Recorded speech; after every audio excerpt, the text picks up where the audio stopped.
함께 읽으실 하나님의 말씀은 마태복음 21장 1절에서 11절입니다. 그들이 예루살렘에 가까이 가서 감람산 벳바게에 이르렀을 때 예수께서 두 제자를 보내시며 이르시되 너희는 맞은편 마을로 가라. 그리하면 곧 매인 나귀와 나귀 새끼가 함께 있는 것을 보리니 풀어온 내게로 끌고 오라. 만일 누가 무슨 말을 하거든 주가 쓰시겠다 하라. 그리하면 즉시 보내리라 하시니 하신 말씀을 이루려 하심이라. 일렀으되 시온 딸에게 이르기를 내 왕이 내게 임하나니 그는 겸손하여 나귀 곧 멍에 매는 짐승의 새끼를 탔도다 하라 하였느니라.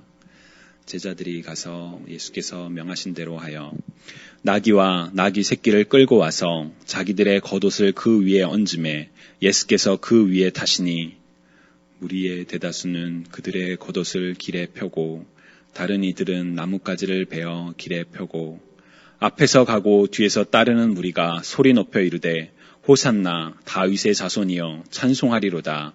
주의 이름으로 오시는 이여 가장 높은 곳에서 호산나 하더라.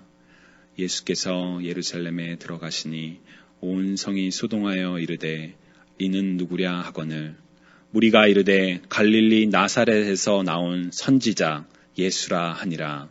아멘. 시온에 따라 크게 기뻐할지어다. 예루살렘에 따라 즐거이 부를지어다. 보라 내 왕이 내게 임하시나니 그는 공의로우시며 구원을 베푸시며 겸손하여서 나귀를 타시나니 나귀의 작은 것 곧 나귀 새끼니라.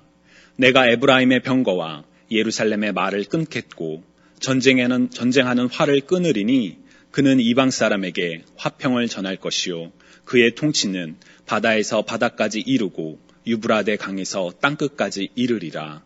아멘. 예수님께서 이 땅에 오시기 약 500년 전 이스라엘 백성이 바벨론에서 포로 생활을 마치고 돌아왔을 당시 활동했던 선지자 스가랴가 예수 그리스도의 오심에 관하여 예언했던 스가랴서 9장 9절에서 10절 말씀입니다. 스가랴의 예언은 바로 오늘 우리가 읽은 본문, 곧 예수님께서 나귀를 타고 예루살렘 성에 입성하셨을 때에 성취되었습니다. 예수님께서는 3년에 걸친 공생의 삶을 보내시고 마지막 종착지인 예루살렘에 들어오셨는데 바로 이때 그 수백 년 전의 예언이 성취되었던 것입니다. 그리고 본문에 기록된 것처럼 사람들은 예루살렘 성으로 들어오는 예수님을 향해 그들의 겉옷을 길에 펴고 종려나무 가지를 흔들며 호산나 다윗의 자손이여 찬송하리로다. 주의 이름으로 오시는 이여 가장 높은 곳에서 호산나라고 외치며 환호했습니다. 아마도 세상의 관점에서는 예수님의 사역 중, 예수님의 공생애 중 가장 영광되고 고향된 순간이었을 것입니다. 하지만 여러분들도 아시는 것처럼 이 감격은, 이 환희는 오래가지 못했습니다. 예수님께서 예루살렘 성에 들어오신 지 5일이 채 되지 못하여 한밤중에 잡히셨고 사람들은 예수님을 십자가에 못 박으라고 외쳤습니다. 그 사이에 도대체 무슨 일이 일어났기에 이렇게 된 것일까요? 어떻게 환호로 가득 찼던 찬양이 악의로 가득한 비난으로 바뀔 수 있었던 것일까요? 오늘은 여러분들과 예수님께서 예루살렘 상에 입성하셨던 그날의 기억들을 되살려 보며 우리가 하나님을 찬양하는 이유에 대해서 같이 이야기를 나누고자 합니다. 소개해드렸던 것처럼 예수님은 구약의 예언 그대로 예루살렘 성에 입성하셨습니다. 예루살렘 입성은 이번이 처음은 아니었습니다. 예수님께서 아기였을 때부터 부모님의 손에 이끌려 예루살렘에 여러 차례 방문하셨었고 공생애 중에도 유월절을 지키기 위하여 예루살렘에 오시곤 했었습니다. 그러나 이번에 방문은 예수님께서 성육신한 목적, 곧 모든 사람들의 죄를 대속하기 위하여 고난과 죽음을 위해 마지막으로 오신 방문이었습니다. 며칠이 지나지 않아 자신이 죽게 될 운명을 알고 그 최후의 장소에 오는 사람의 심경은 도대체 어떤 것일까요? 앞일을 알 수 없는 우리는 가히 상상조차 할 수가 없습니다. 그러나 적어도 그 순간이 결코 기쁠 수 없고 결단코 즐거울 수 없다는 것은 알 수 있습니다. 예수님께서 어떠한 심경으로 예루살렘 성으로 들어오셨는지 성경은 분명하게 말하고 있지 않습니다. 대신 성경이 주목하고 있는 것은 예언의 성취 속에서 환호하는 사람들의 심경이었습니다. 사람들은 어린 나귀를 타고 오시는 예수님을 보며 흥분하기 시작했습니다. 고대 근동 지역에서는 왕이 전쟁을 목적으로 행진을 할 때에는 말을 탔다고 합니다. 그러나 평화를 선포하는 경우에는 말이 아니라 나귀를 탔었다고 합니다. 열왕기상 1장 33절을 보면 다윗이 그의 아들 솔로몬을 왕으로 세울 때에 너희는 너의 주의 신하들을 데리고 내 아들 솔로몬을 내 노새에 태우고 기혼으로 인도하여 가라 라고 명한 바 있습니다.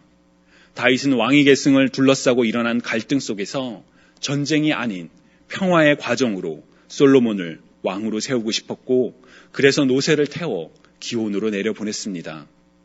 예수님께서 나귀를 타신 것도 분명한 목적이 있었습니다.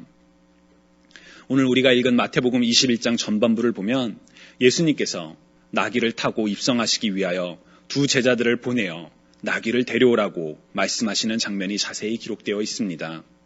예수님께서는 두 제자들에게 맞은편 마을에 가면 매인 나귀와 나귀 새끼가 있을 것이다.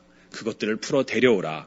만약 누군가가 뭐라고 한다면 주가 쓰시겠다고 하라라며 라고 하면 즉시 보낼 것이라고 그 방법에 대해 자세히 설명하셨습니다.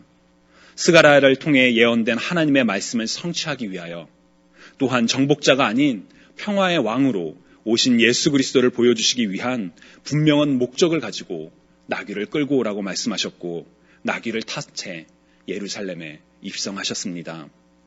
아마도 사람들은 나귀를 타고 예루살렘으로 들어오는 젊은 청년을 보며 그리고 그가 많은 병자를 고치고 눈먼 자의 눈을 뜨게 하며 나병 환자를 고치고 심지어 죽은 지 사흘이나 지났던 나사로를 살렸던 바로 그 나사렛 사람이라는 것을 알고 수군거리기 시작했을 것입니다. 그리고 그가 예언대로 나귀를 타고 있음을 확인하며 예언이 성취된 것이라고 그토록 기다렸던 메시아 구원자가 온 것이라고 환호했을 것입니다. 한때는 하나님으로부터 말씀을 받았던 언약의 백성이었지만 나라가 분열되고 멸망하여 포로로 끌려갔다가 다시 돌아왔던 그들의 역사의 아픔과 고통, 그리고 여전히 로마 제국이라는 강대국에 의하여 지금도 억압받고 있는 그 굴욕의 삶 속에서 마침내 예언되었던 구원자의 등장은 그들의 심장을 들뛰게 만들었을 것입니다. 그토록 고통스럽고 수치스러웠던 과거였지만 이제는 약속된 그 구원자가 왔고 드디어 참된 해방을 누리며 영광을 되찾을 것이라는 기대가 있었을 것입니다. 그래서 그들은 자신들의 겉옷을 벗어 길에 폈습니다. 마치 열왕기하 9장에서 선지자 엘리사가 예후에게 기름을 붓자 사람들이 자신들의 옷을 벗어 예후 밑에 깔고 나팔을 불며 예후는 왕이다 라고 외쳤던 것처럼 그들은 자신들의 겉옷을 벗어 길에 폈습니다.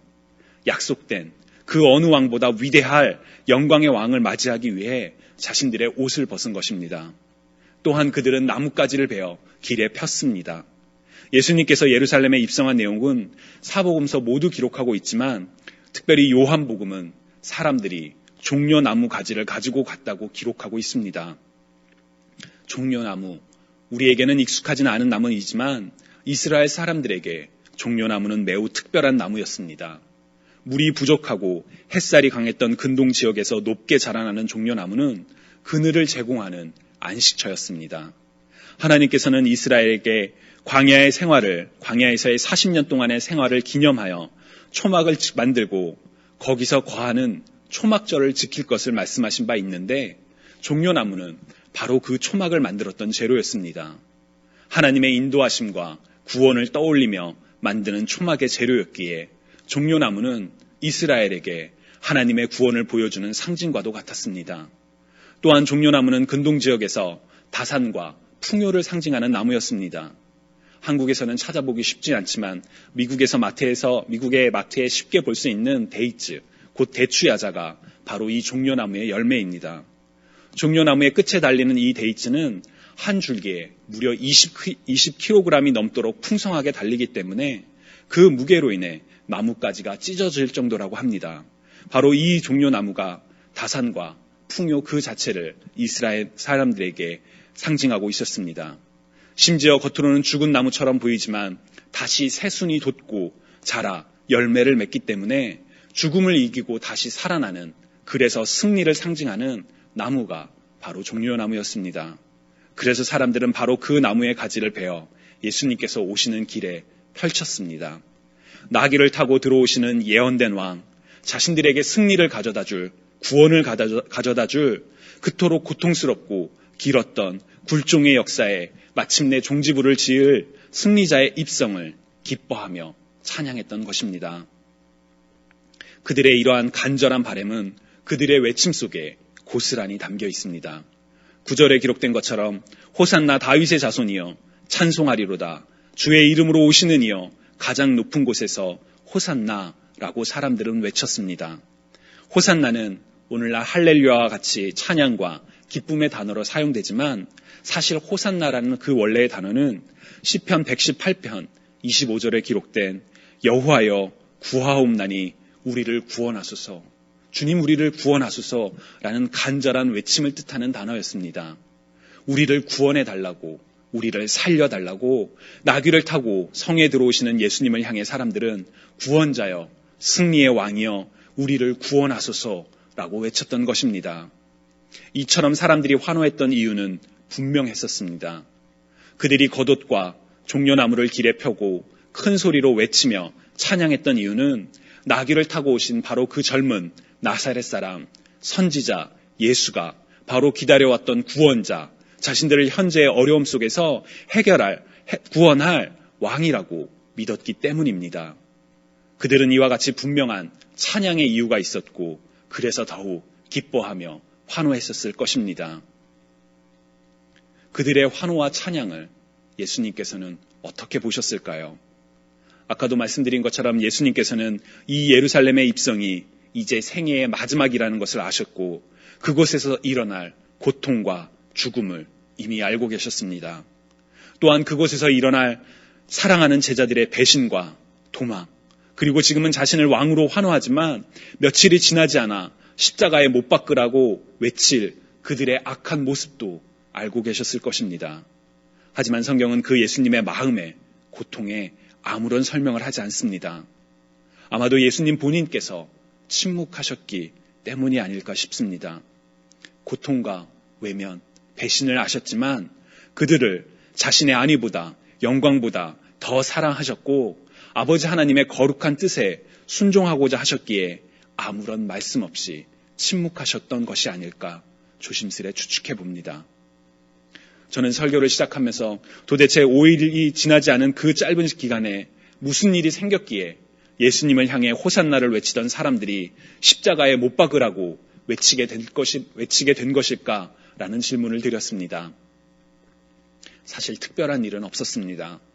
예수님께서는 이전과 동일하게 말씀을 선포하셨고 예수님께서는 이전과 동일하게 제자들을, 목자를 잃은 양 같은 사람들을 사랑하셨습니다. 문제는 사람들이 기대했던 일들이 일어나지 않았던 것이 바로 문제였습니다. 자신들의 주권을 빼앗았던 로마를 몰아내고 영광으로 가득 찬 승리가 일어날 줄 알았는데 그러한 일들이 일어나지 않았습니다. 메시아에 대한 성경의 기록들을, 예수님께서 직접 본인에 대해서 하신 말씀들을 사람들은 보고 듣고 알고 있었지만 그들은 하나님의 말씀을 그대로 받아들이기보다는 자신들의 입장에서 자신들을 위한 누군가를 바랬고 그의 존재를 환영했던 것이었기 때문입니다. 그들에게 찬양받기에 합당하신 하나님은 자신들을 정치적인 억압과 현실의 문제에서 구원할 승리를 안겨줄 하나님이었지 자신들을 사랑하사 모든 영광을 내려놓고 죽기까지 충성한 그런 모습이 아니었기 때문입니다. 그래서 그들은 실망했고 마음이 변했고 급기야 소수의 선동에 휘말려 그들에게 어떠한 악한 일도 하지 않았던 예수 그리스도를 십자가에 못 박으라고 외치기까지 했습니다. 그리고 우리가 이미 다 알고 있는 그 일이 일어났습니다. 하나님의 아들이, 죄 없는 구원자 예수 그리스도가 우리 때문에 우리를 위하여 찢기고 매질당하고 못 박혀 죽으셨던, 그러나 다시 부활하신 바로 그 십자가와 부활 사건이 일어났습니다. 사람들은 자신이 원하는 바를 바라며 예수 그리스도를 찬양했고 실망했고 저주했지만 하나님께서는 그들의 그 악함 속에서 선을 이루셨습니다. 그것이 바로 지금 우리가 그리스도인으로 살아갈 수 있는 이유이자 그리스도인으로서 받은 은혜인 것입니다. 그로부터 2000년이 지난 오늘을 살아가는 우리에게 2000년 전에 일어났던 바로 이 과거의 일은 먼 일처럼 느껴집니다. 하지만 저는 이 질문을 저와 여러분들에게 묻고 싶습니다. 우리가 예수 그리스도를 찬양하는 이유는 무엇입니까? 여러분이 세상 속에서 조롱을 당하고 말씀대로 살기 위해 불편과 손해를 감수하면서도 그리스도인으로서 살아가는 이유는 무엇입니까? 혹시나 우리들 마음속에서도 2000년 전 예수님의 예루살렘 입성을 환호하며 호산나를 외쳤던 그들의 마음처럼 우리가 원하는 하나님을 바라며 우리의 삶의 문제를 해결해 줄 구원자만을 바라고 있지는 않은지요. 만약 우리가 그들처럼 우리를 사랑하신 하나님의 그 거룩하신 사랑을, 그 은혜를 바라보지 못하고 다만 지금 내 삶의 문제만 해결해 줄 구원자만을 찾고 있다면 우리도 그들처럼 우리의 기대가 채워지지 않았을 때 하나님께 실망하며 등을 돌리게 되지는 않을까요? 왜 내 기도에 응답해 주지 않으십니까?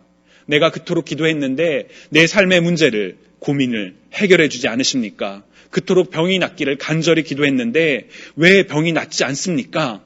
라며 절규하며 살아가게 되지는 않을까요? 주님의 이름으로 사랑하는 성도 여러분, 우리 삶의 문제를 해결해 줄 해결사를 찾지 마시고 우리를 사랑하사 우리를 위해 죽기까지 순종하신, 그래서 우리를 용서하신 예수 그리스도를 바라보셨으면 좋겠습니다.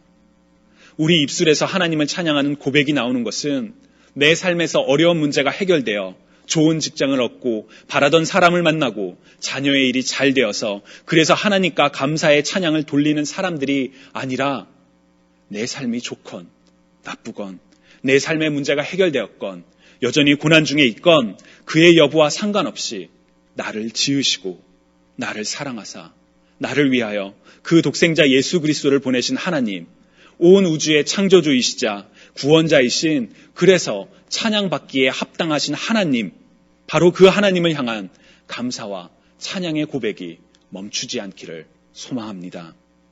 우리가 하나님을 찬양하는 이유는 바로 그분이 찬양받으시기에 합당하신 단 한 분, 바로 그분이 우리를 사랑하사 우리를 구원하신 예수 그리스도이시기 때문입니다. 삶의 어느 자리라 할지라도 이 고백이, 이 찬양이 항상 멈추지 않은, 그래서 항상 기뻐하며 감사하며 기도로 나아가는 저와 여러분이 되시기를 주님의 이름으로 간절히 축원합니다.